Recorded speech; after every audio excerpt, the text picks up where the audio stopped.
Hello friends, welcome to my TET class. Friends, आज हम देखेंगे पर्यावरण, और पर्यावरण में आपका एक बार सिलेबस देख लेते हैं। ये देखिए आपका सिलेबस है।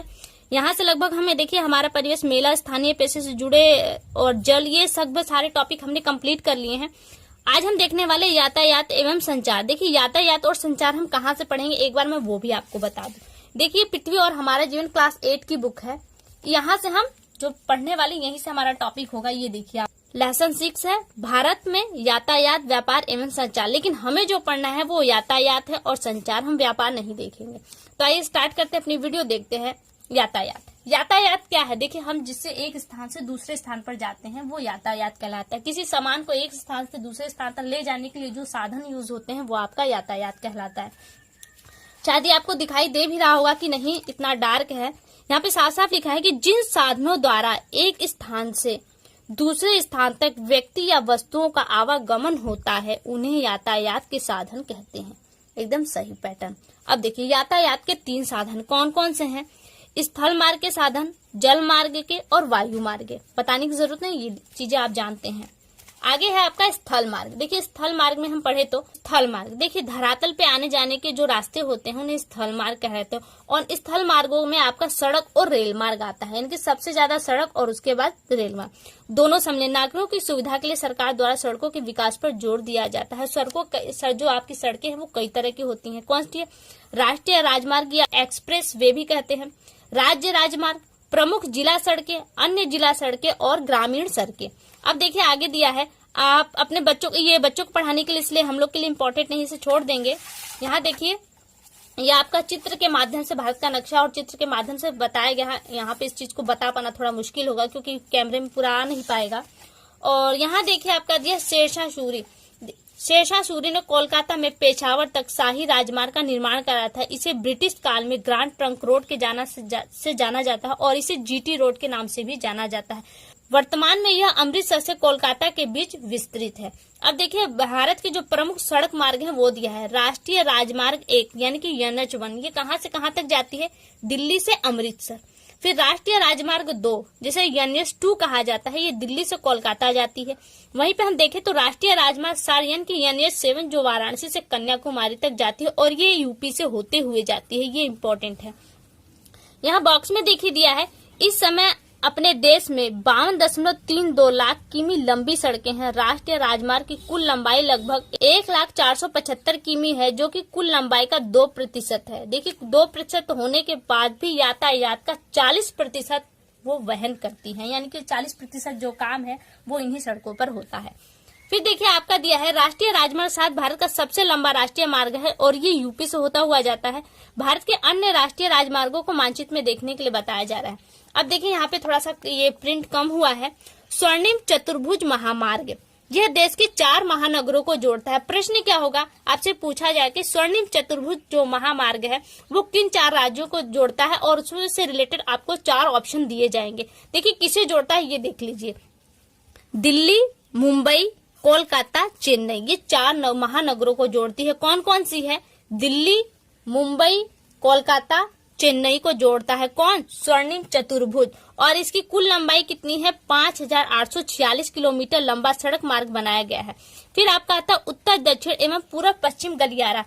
उत्तर दक्षिण गलियारा जम्मू और कश्मीर के श्रीनगर से तमिलनाडु के कन्याकुमारी तक विस्तृत 4,016 किमी लंबा सड़क मार्ग है। और पूर्व पश्चिम गलियारा यानी कि असम के सिलचर से गुजरात के पोरबंदर तक 3,460 किमी लंबा सड़क मार्ग बनाया गया है। ये इम्पोर्टेंट पॉइंट हो गया आपके एग्जाम के नजरिए से। आगे चलते हैं। आगे देखिए आपका आ गया रेल मार्ग। भारत में रेल मार्ग वस्तुओं तथा यात्रियों के परिवहन का मुख्य साधन है। इस समय भारत में रेल मार्ग की कुल लंबाई लगभग 66,687 किलोमीटर है। इस दृष्टि से भारतीय रेल मार्ग का विश्व में दूसरा स्थान है। प्रश्न यहाँ से बनेगा कि भारतीय रेल का विश्व में कौन सा स्थान है, तो आप देख सकते हैं यहाँ से कि दूसरा स्थान है। रेलों के विकास में कम समय में अधिक यात्रियों का आना जाना होता है और सबसे ज्यादा माल ढुलाई का काम रेल के माध्यम से होता है। और आजकल जो बहुत ज्यादा फास्ट चलने वाली रेलगाड़ियां आपकी आ गई हैं, जिसमें शताब्दी व राजधानी एक्सप्रेस है। बाकी बच्चों के लिए बताया गया है। और कहा जा रहा है कि देखिए मैदानी भागों में रेल मार्ग बनाना आसान होता है, जबकि वहीं पहाड़ी क्षेत्र होते हैं वहां पे रेल मार्ग को बना थोड़ा कठिन हो जाता है, बहुत ज्यादा खर्च भी आता है। और एक इम्पोर्टेंट पॉइंट यहाँ पे दिया है कि भारत में पहली रेलगाड़ी सन 1853 में चली थी। कहां से कहां तक चली थी? तो मुंबई से ठाणे चली थी और कुल कितनी दूरी चली थी? तो 34 किलोमीटर की लंबी दूरी उसने तय की थी। ये पॉइंट आपके लिए बहुत ज्यादा इंपॉर्टेंट है। आगे देखिए, यहाँ पे फिर वही रेल मार्गों का जाल दिखाया गया है भारत के नक्शे में। यहाँ देखिए दिया है, अभी हमने पीछे देखा कि जो पठारी क्षेत्र होता है उनमें रेल मार्गों को बनाना बहुत मुश्किल होता है, क्योंकि सुरंगें बनाना और उससे ऐसे समतल बनाना बहुत मुश्किल हो जाता है और बहुत ज्यादा खर्च भी आता है। और बताया जा रहा है कि भारत का जो पश्चिमी तट है, जिसमें भोर घाट, पाल घाट एवं थाल घाट के दर्रे आते हैं, के सहारे रेल मार्ग बनाए गए थे। बहुत बड़े ऊंचे पठार है और इनमें जो दर्रे होते हैं, भोर घाट, पाल घाट और थाल घाट का जो दर्रे है, इनके बीच से होते हुए रेल मार्ग बनाया जाओ। अब देखिए, ये यहाँ से प्रश्न बनेगा, भोरघाट, पालघाट और थालघाट के धर्रे है कहाँ? तो वो पश्चिमी तट पर है। ठीक है, आगे चलते हैं। क्या आप जानते हैं भारत की बड़ी नवीनतम रेल मार्ग परियोजना कोंकण रेलवे है। यह महाराष्ट्र में रोहा नामक स्थान से गोवा होते हुए कर्नाटक के मंगलोर स्थान तक जाता है। इसका मुख्यालय पणजी में है और यह 760 किमी लंबा रेल मार्ग 26 जनवरी 1995 से प्रारंभ हुआ था। अब देखिए, इसके अलावा, इन रेल मार्गों के अलावा हमारे देश में मेट्रो रेल भी चलती हैं। ये भूमिगत रेल हैं। कहाँ कहाँ चलती हैं? कोलकाता, दिल्ली, बंगलुरु और मुंबई जैसे महानगरों में मेट्रो रेल मार्ग चलाए जाते हैं।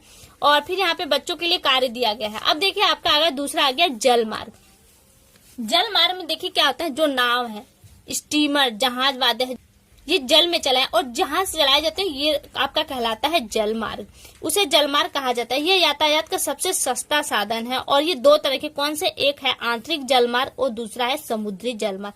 आंतरिक जल मार्ग कौन सा है? जिसमें हम देश के अंदर से ही अंदर उसका आवागमन होता है, वो आपका आंतरिक जल मार्ग कहलाता है। दिया है, नदियों व नहरों में नाव, स्टीमर द्वारा यात्रा करने और माल आने जाने को आंतरिक जलमार्ग परिवहन कहते हैं। भारत में आंतरिक जलमार्ग का प्रयोग बहुत पहले से होता रहा है। रेल मार्गों के निर्माण से पहले यातायात का जो मुख्य साधन था वो आपके जलमार्ग ही थे। और देखिए, यहाँ पे कुछ पॉइंट दिए गए हैं। गंगा नदी पर कौन सा जलमार्ग है? ये प्रयागराज व हल्दिया के बीच में 1620 किमी लंबा मार्ग है। वहीं पे ब्रह्मपुत्र नदी में दिया है, सदिया से घुबरी के बीच 891 किमी लंबा मार्ग है। केरल में चंपाकारा और उद्योग मंडल नहरों सहित पश्चिम तट के कोल्लम और कोट्टापुरम खंड 204 किमी लंबा मार्ग है। फिर दिया है नीचे यहाँ पे कि काकीनाडा पदुचेरी नहर स्ट्रेच के साथ गोदावरी कृष्णा नदी का विशेष विस्तार, जो कि 1095 किलोमीटर का है। ये आपको जो आपके जल मार्ग हैं उनको बताया जा रहा है। फिर आपका देखिए, यहाँ से आ जाता है समुद्री मार्ग, यानी कि जो बाह वाला मार्ग होता है। समुद्र के रास्ते से यात्रा करने व माल आने जाने की समुद्री जलमार्ग परिवहन करते हैं। इस यातायात के साधन का प्रयोग दूसरे देश से आने व जाने ले जाने के लिए भी किया जाता है। हमारे देश का लगभग 95% जो व्यापार है वो समुद्री रास्तों से ही होता है। और समुद्र के किनारे बने पत्तन बंदरगाहों से बड़ी बड़ी समुद्री जहाजों द्वारा विभिन्न देशों की यात्राएं की जाती है। पत्तनों में जहाजों पर सामान लादने व उतारने की व्यवस्था रहती है। अब यह होगा कि पत्तन या बंदरगाह किसे कहते हैं? तो यहाँ देखिए, समुद्र तट पर वह स्थान जहां पर पानी के जहाज आकर खड़े होते हैं और यात्री व माल उतारे चढ़ाए जाते हैं, उसे हम पत्तन कहते हैं या बंदरगाह कहते हैं। भारत का लगभग 7516 किमी लंबी तटरेखा पर 12 प्रमुख और लगभग 200 अन्य जो छोटे पत्तन हैं। बड़े पत्तनों की देखभाल केंद्र सरकार करती है और वो जो छोटे पत्तन होते हैं वो जिस स्टेट में होता है उस स्टेट की सरकार उसका संरक्षण करती है। बड़े पत्तन कौन कौन से हैं आपके? मुंबई, कोलकाता, हल्दिया, पारादीप, तूतीकोरिन, मार्मगांव, कांडला, न्यू मंगलोर, कोच्चि, नावावेशा या जवाहरलाल नेहरू या फिर विशाखापत्तनम, चेन्नई और एनोरा भारत के बड़े पत्तन हैं। फिर आपके बच्चों के लिए दिया गया है। फिर यहाँ से आपका आ जाता है वायु मार्ग। देखिए, वायु मार्ग आवागमन का सबसे फास्ट है और लेकिन सबसे महंगा भी है। दिया है, हवाई जहाज एवं हेलीकॉप्टर आसमान में जिस रास्ते पर उड़ते हैं उसे वायु मार्ग कहते हैं। वायु मार्ग यातायात का सबसे तेज गति का साधन है, लेकिन ये सबसे अधिक महंगा भी है। भारत में हवाई जहाज की प्रथम उड़ान सन 1911 में कहां से हुई थी? इलाहाबाद से नैनी के मध्य में हुई थी। और सन 1953 में भारतीय वायु यातायात की व्यवस्था केंद्र सरकार ने अपने हाथ में ली थी। इससे पहले क्या थी? वो प्राइवेट चल रही थी। लेकिन इसके अलावा भी आपकी बहुत सी जो प्राइवेट कंपनियां हैं वो भी इसमें अपना काम कर रही हैं। फिर आ जाता है, भारत के अनेक घरेलू और अंतर्राष्ट्रीय हवाई अड्डे हैं। कौन कौन से हैं? अंतर्राष्ट्रीय हवाई अड्डे वे स्थान है जहां से हवाई जहाज विदेशों के लिए उड़ान भरते हैं। वहीं पे अगर घरेलू हवाई अड्डे देखें तो वो केवल भारत से भारत के अंदर ही उड़ान भरते हैं। प्रमुख हवाई अड्डों के नाम दिए गए हैं दिल्ली, मुंबई, कोलकाता, चेन्नई, लखनऊ, वाराणसी, बेंगलुरु आदि। क्या है ये, इनकी स्थिति को देखिए, बच्चों के लिए दिया गया है। फिर आपका देखिए यहाँ से आपका ये खत्म जाता है या समाप्त हो जाता है और आ जाता है आपका संचार। संचार देखिए वीडियो बहुत लंबी हो जाएगी लेकिन बहुत इंपॉर्टेंट भी होगी। क्या आप जानते हैं भारत में डाक प्रणाली की शुरुआत 1766 ईस्वी से हुई थी? कब से हुई थी? 1766। शायद आपको दिखाई नहीं दे रहा होगा, 1766 से। और देखिए संचार है क्या, हम किसी को कोई मैसेज देना होता है, कोई लेटर देना होता है, कोई बात बतानी होती है तो हम क्या करते हैं, हम किस माध्यम से अपने उस सूचना को दूसरे तक पहुंचाते हैं, यही हमारा कहलाता है संचार। आगे देखिए, अपने देश भारत में संचार के क्षेत्र में उल्लेखनीय प्रगति की हमारी डाक संचार व्यवस्था विश्व में सबसे बड़ी है। हमारी जो डाक व्यवस्था है वो विश्व की सबसे बड़ी व्यवस्था है संचार। यह पत्र, तार, पार्सल, किताबें, अखबार, बिजली व टेलीफोन के बिल आदि स्थल, जल, वायु परिवहन आदि तक क्या है, लोगों को जल्दी से जल्दी पहुंचा देते हैं। और देखिए मोबाइल फोन प्रयोग की बातचीत के लिए करते हैं, इस व्यवस्था को दूर संचार कहते हैं। हम टेलीफोन या मोबाइल जो यूज करते हैं ये किसमें आता है, हमारा दूर संचार में आता है। भारतीय दूर संचार व्यवस्था एशिया में सबसे आगे है। रेडियो और टेलीफोन के माध्यम से हम पूरे विश्व की जानकारी अपने पास रखते हैं। और वीडियो कॉन्फ्रेंस या फिर वीडियो कॉलिंग से क्या होता है, हम एक जगह से बैठे वैसे दूर विदेशों तक में भी बातें कर ले हैं तो किसके माध्यम से, संचार के माध्यम से होता है। और देखिए कहा है ऑप्टिकल फाइबर। ऑप्टिकल फाइबर क्या है, यहाँ पे दिया है कि टेलीफोन कॉल, टीवी की तस्वीरें, कंप्यूटर डाटा इनमें होता है, लंबी से लंबी दूरी तय कर सकता है। आजकल संचार को और अधिक तीव्रगामी में भेजे गए सिग्नलों को गुणवत्ता को शुद्ध बनाए रखने के लिए ऑप्टिकल फाइबर तकनीकी का उपयोग किया जाता है। आपकी उंगली जितना मोटा एक ऑप्टिकल केबल एक बार में कई हजार टेलीफोन प्रेषित कर सकता है। ये हो गया। और देखिए यहाँ पे दे इंटरनेट। इंटरनेट क्या है, इंटरनेट कंप्यूटर का एक ऐसा नेटवर्क है जिसकी सहायता से एक कंप्यूटर द्वारा भेजे गए संदेश को संसार के किसी भी भाग में स्थित नेटवर्क में जोड़कर वहां भेजा जाता है। ये आपका होता है नेटवर्क। अब संचार उपग्रह क्या है, देखिए दिया ऑस्ट्रेलिया में क्रिकेट टीम में क्रिकेट खेल रहा है तो हम उसका लाइव टेलीकास्ट देख ले, कोई नेता भाषण दे रहा है हम उसका लाइव टेलीकास्ट देखते हैं। तो कैसे देखते हैं, ये संचार उपग्रह द्वारा ही पॉसिबल हुआ है।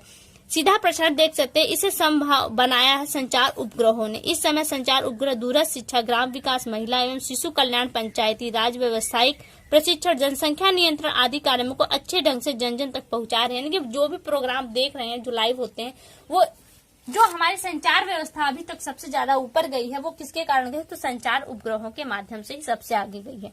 तो संचार माध्यम को केवल इतना ही दिया है। यहाँ पे देखिए एक पॉइंट और देख लेते हैं।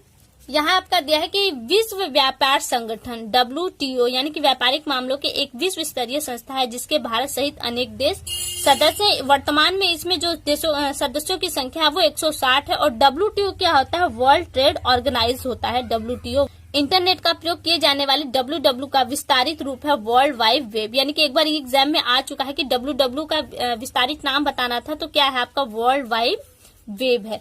फिर देखिए सॉफ्टवेयर, जिस इकाई पर कंप्यूटर में कार्य किया जाता है वो आपका सॉफ्टवेयर कहलाता है। वहीं पूछा है कि प्रौद्योगिकी, तो प्रौद्योगिकी क्या है, तकनीकी ज्ञान होता है आपका प्रौद्योगिकी। फिर आ जाता है अभ्यास। अभ्यास हमारे लिए नहीं, यहाँ से देखिए हम प्रश्न सही गलत है उसे एक बार देख लेते हैं। रेल मार्ग व सड़क मार्ग बनाना सस्ता होता है कहाँ पर, पठारों पर, पहाड़ों पर या फिर मैदानों पर। तो जो सस्ता होता है वो मैदानों पर होता है। सबसे तेज चलने वाला यातायात का साधन कौन सा है, रेल, हवाई जहाज या फिर बस, तो वो हवाई जहाज है। बहुत सिंपल प्रश्न है, बच्चों के लिए हाथ से है। पाकिस्तान जाने के लिए सबसे उपयुक्त बंदरगाह कौन सा है, तो वो कांडला है। दो या दो से अधिक देशों के बीच के व्यापार को क्या दर्शाता है, वो अंतर्राष्ट्रीय व्यापार होता है आपका। निम्नलिखित में कौन संचार का साधन नहीं है, टेलीकॉन्फ्रेंस या हेलीकॉप्टर, इंटरनेट। तो हेलीकॉप्टर आपका संचार का साधन नहीं है। तो फ्रेंड्स यहाँ से आपकी वीडियो कंप्लीट होती है। अगली वीडियो में आपसे फिर मुलाकात होगी, तब तक के लिए नमस्कार।